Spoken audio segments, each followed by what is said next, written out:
स्वागत है आपका आपके अपने चैनल आध्यात्मिक कथाओं में। आध्यात्मिक कथाओं में हम आज आपके लिए लेकर आए हैं संतोषी माता व्रत कथा। हिंदू धर्म में हर दिन किसी न किसी को समर्पित किया गया है। शुक्रवार का दिन माँ संतोषी का व्रत पूजन किया जाता है। इस पूजा के दौरान माता की आरती, पूजन तथा अंत में माता की कथा सुनी जाती है। आइए शुक्रवार के दिन की जाने वाली संतोषी माता व्रत कथा। एक बुढ़िया थी, उसके साथ बेटे थे। 6 कमाने वाले थे जबकि एक निकम्मा था। बुढ़िया 6 बेटों को रसोई बनाती, भोजन कराती और उनसे जो कुछ झूठन बचती वह 7वें को दे देती। एक दिन वह पत्नी से बोला, देखो मेरी माँ का मुझ पर कितना प्रेम है। उसकी पत्नी ने कहा, क्यों नहीं, तुम्हें सबका झूठा जो खिलाती है। वह बोला, ऐसा नहीं हो सकता, जब तक मैं अपनी आंखों से न देख लूं मैं विश्वास नहीं कर सकता। बहू हंसकर बोली, देख लोगे तब तो मानोगे। कुछ दिन बाद त्योहार आया। घर में 7 प्रकार के भोजन और चूरमे के लड्डू बने। वह जांचने को सिर दुखने का बहाना कर पतला वस्त्र सर पर ओढ़े रसोई घर में सो गया। वह कपड़े में से सब देखता रहा। 6 भाई भोजन करने आए।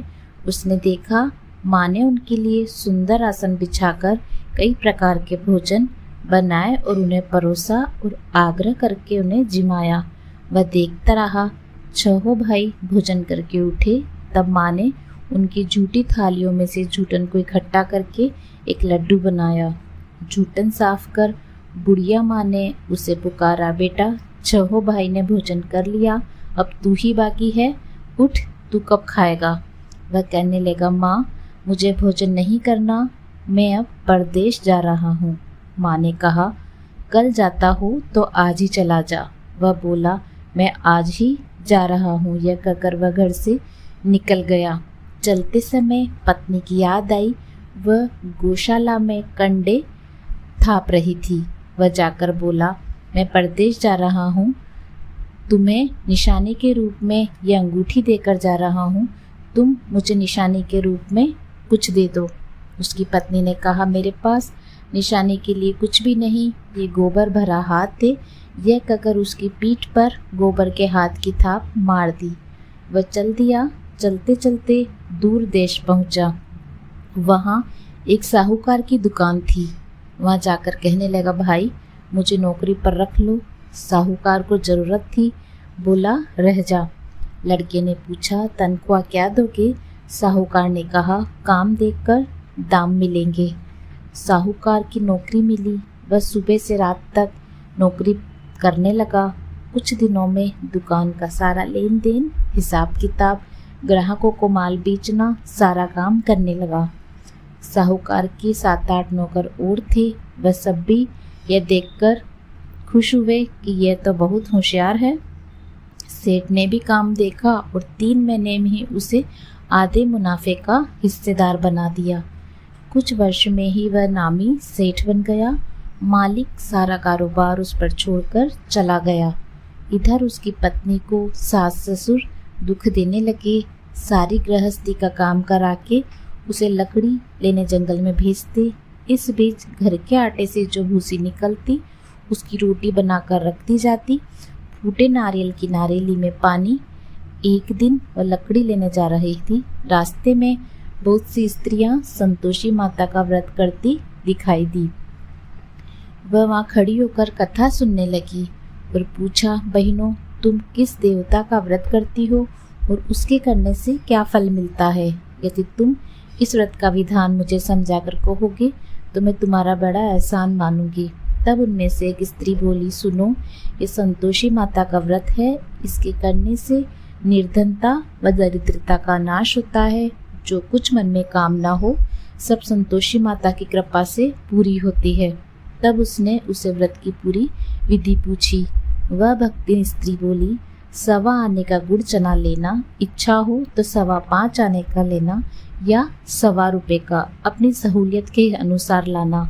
बिना परेशानी और श्रद्धा व प्रेम से जितना भी बन पड़े सवाया लाना।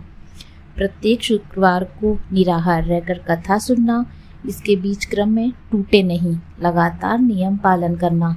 सुनने वाला कोई ना मिले तो घी का दीपक जलाकर उसके आगे या जल के पात्र को सामने रखकर कथा कहना।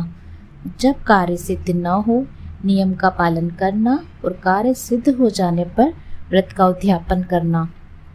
यदि किसी ग्रह खोटे भी हों तो भी माता वर्ष भर में कार्य सिद्ध कर देती है। फल सिद्ध होने पर उद्यापन करना चाहिए, बीच में नहीं। उद्यापन में 2.5 सेर आटे का खाजा, इसी परिमाण में खीर, चने का साग करना। 8 लड़कों को भोजन कराना। जहाँ तक मिले देवर जेठ भाई बंधु के हों, न मिले तो रिश्तेदार पास पड़ोसियों को बुलाना, उन्हें भोजन करा, यथाशक्ति दक्षिणा देना। माता का नियम पूरा करना। उस दिन घर में खटाई न खाना। यह सुन बुढ़िया के लड़के की बहू चल दी।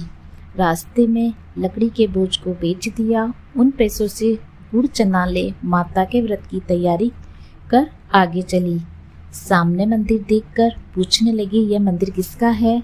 सब कहने लगे, ये संतोषी माता का मंदिर है। यह सुनकर माता के मंदिर में जाकर चरणों में लौटने लगी।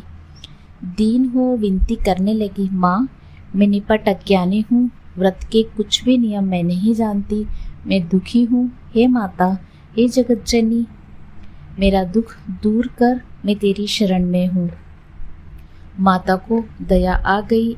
एक शुक्रवार बीता, दूसरे को उसके पति का पत्र आया, तीसरे शुक्रवार को उसका भेजा हुआ पैसा पहुंचा। ये देख जेठ जिठानी मुंह सिकोड़ने लगे, लड़के ताने देने लगे। काकी के पास पत्र आने लग गया, रुपए आने लग गए, अब तो काकी की खातिर बढ़ेगी। बेचारी सरलता से कहती, भैया कागज आवे रुपया आवे हम सबके लिए अच्छा है।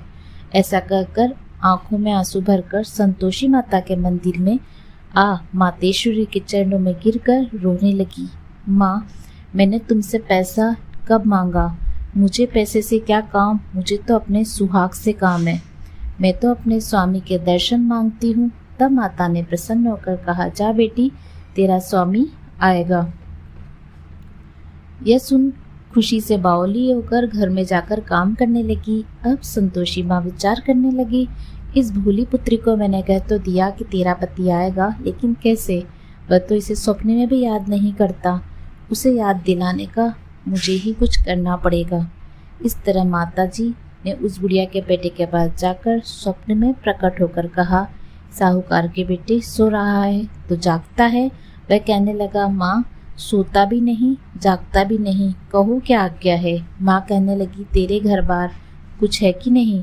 वह बोला, मेरे पास सब कुछ है, माँ बाप है, बहू है, क्या कमी है?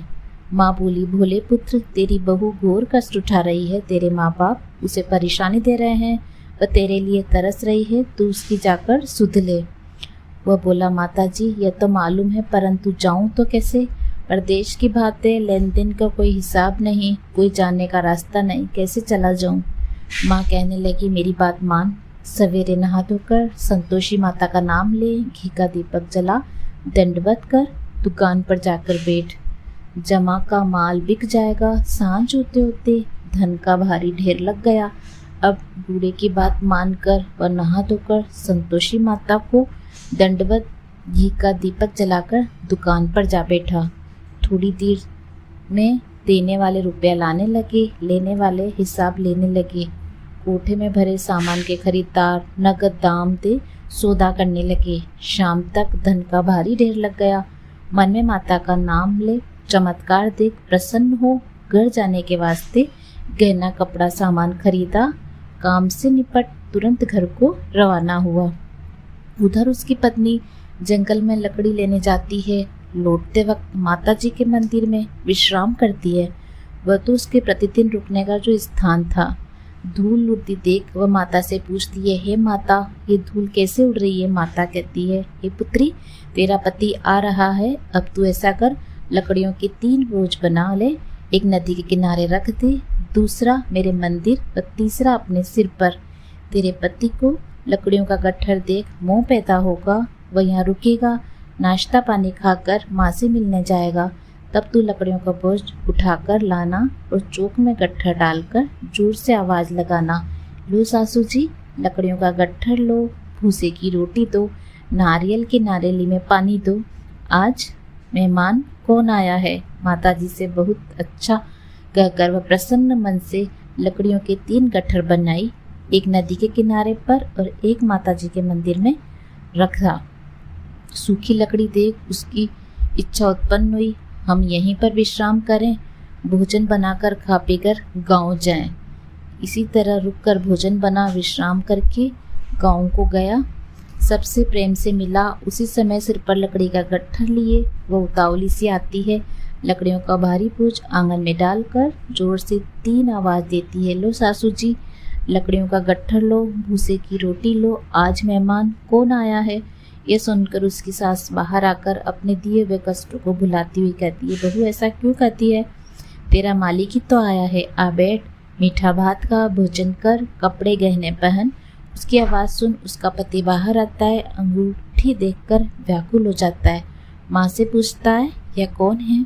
माँ बोली, बेटा ये तेरी बहू है, जब से तू गया है तब से सारे गांव में भटकती रहती है, घर का काम कुछ नहीं करती, 4 पहर आकर खा जाती है। वह बोला, ठीक है माँ, मैंने इसे भी देखा है और तुम्हें भी, अब दूसरे घर की ताली दो, उसमें रहूँगा। माँ बोली, ठीक है, जैसी तेरी मर्जी।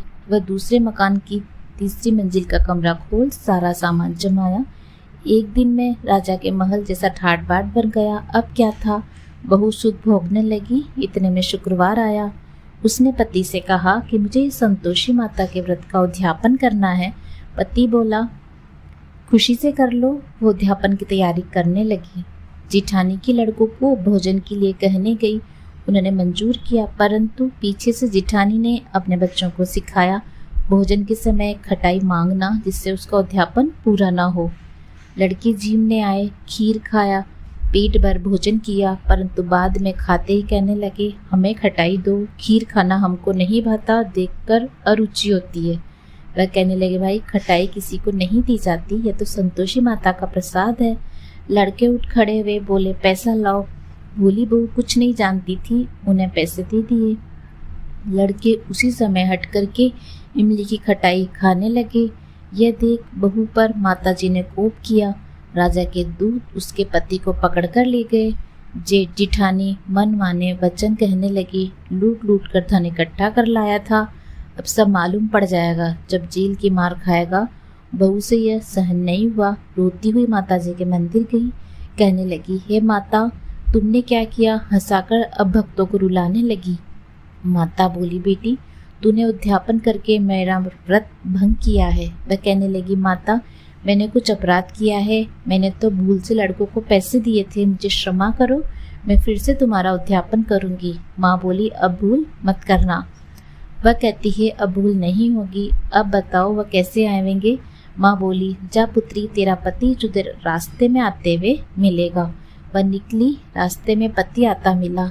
उसने पूछा, कहाँ गए थे? वह कहने लगा, इतना धन जो कमाया है उसका टैक्स राजा ने मांगा था, वह भरने गया था। वह प्रसन्न बोली, भला हो, अब घर को चलो। कुछ दिन बाद फिर शुक्रवार आया। वह बोली, मुझे फिर माता का उद्यापन करना है। पति ने कहा, करो। बहू फिर से जेठ के लड़कों को भोजन को कहने की। जेठानी ने 1-2 बातें सुनाई और सब लड़कों को सिखाने लगी, तुम सब लोग पहले खटाई मांगना। लड़के भोजन से पहले कहने लगे, हमें खीर नहीं खानी, हमारा जी खराब होता है कुछ खटाई खाने को। तो वह बोली, खटाई किसी को नहीं मिलेगी, आना हो तो आओ। वह ब्राह्मण के लड़के लाकर भोजन कराने लगी। यथाशक्ति दक्षिणा की जगह 1-1 फल उन्हें दिया। संतोषी माता प्रसन्न हुई। माता की कृपा होते ही 9वें मास में उसके चंद्रमा के समान सुंदर पुत्र प्राप्त हुआ। पुत्र को पाकर प्रतिदिन माताजी के मंदिर जाने लगी। माँ ने सोचा, ये रोज आती है, आज क्यों न इसके घर चलूं। यह विचार कर माता ने भयानक रूप बनाया। गुड़ चने से सना मुख, ऊपर सूंड के समान होठ, उस पर मक्खियां भिन भिन कर रही थी। देली पर पैर रखते ही उसकी साथ चिल्लाई, देखो रे, कोई चुड़ैल डाकिन चली आ रही है, लड़कों इसे भगाओ नहीं तो किसी को खा जाएगी। लड़के भगाने लगे, चिल्लाकर खिड़की बंद करने लगे। बहू रोशनदान में से देख रही थी। प्रसन्नता से पगली बन चिल्लाने लगी, आज मेरी माताजी मेरे घर आई है। वो बच्चे को दूध पीने से हटाती है। इतने में सास का क्रोध फट जाता है। वह बोली, क्या उतावली हुई, बच्चे को पटक दिया। इतने में माँ के प्रताप से लड़के ही लड़के नजर आने लगी। वह बोली, माँ मैं जिसका व्रत करती हूँ यह संतोषी माता है। सबने माताजी के चरण पकड़ लिए, विनती कर कहने लगे, हे माता, हम मूर्ख हैं, अज्ञानी हैं, तुम्हारे व्रत की विधि हम नहीं जानते। व्रत भंग कर हमने बड़ा अपराध किया। जग माता आप हमारे अपराध क्षमा करो। इस प्रकार माता प्रसन्न हुई। बहू को प्रसन्न हो, जैसा फल दिया वैसा माता सबको दे। जो पढ़े जो सुने उन सबकी संतोषी माता सब मनोरथ पूर्ण करे। अंत तक आप हमारी कहानी में बने रहे, इसके लिए धन्यवाद। उम्मीद करती हूँ आपको ये कहानी पसंद आई होगी। पसंद आई है तो सब्सक्राइब अवश्य कीजिएगा। जय संतोषी माँ। धन्यवाद।